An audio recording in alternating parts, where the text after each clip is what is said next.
الاسم هشام الهراز، من مواليد 1988 بمدينة الحاجب، إمام وخطيب بمسجد رياض صوفيا بمارتيل، طالب جامعي إجازة في إعلامية التسيير. كان مساري مع كتاب الله عز وجل في بدايته مسارا مضطربا كأي طالب يزاوج بين الدراسة الأكاديمية وبين دار القرآن وتعلم التجويد وتعلم كتاب الله عز وجل.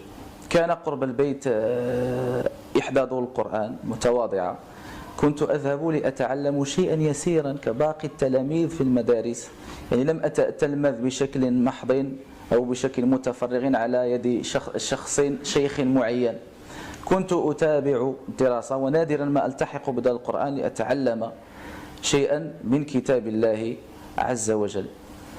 وكانت دعوة أمي دائما هي التي تصاحبني، فلم يكن توجيهها لي توجيها علميا، يعني تصطحبني إلى الشيخ الفلاني أو إلى المدينة الفلانية أو تعلم الإمام الفلاني أو الفقيه الفلاني، لا تعلم من ذلك شيئا. حتى المسجد لم يبنى قربنا في ذلك الوقت.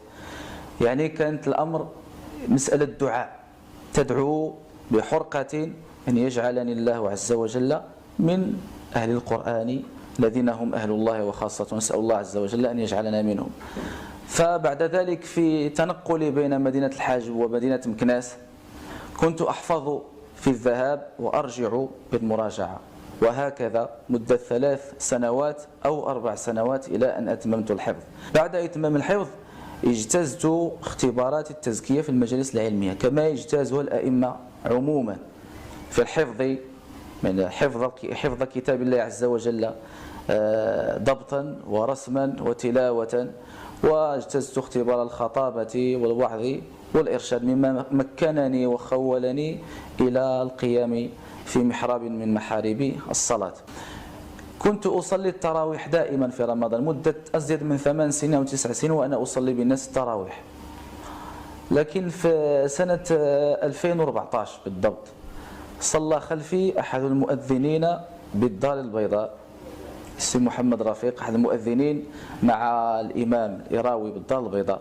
صلى خلفي التراويح في رمضان من سنة 2014 بمدينة مكناس، فكان بيني وبينه اتصال، أخذ الرقم إلى غير ذلك. بعده بسنة اتصل بي بشكل مباشر وطلب مني الحضور لألتحق بالمسجد برياض صوفيا هنا، فكان التحاقا مباشرا من مدينة مكناس إلى مدينة مارتيل.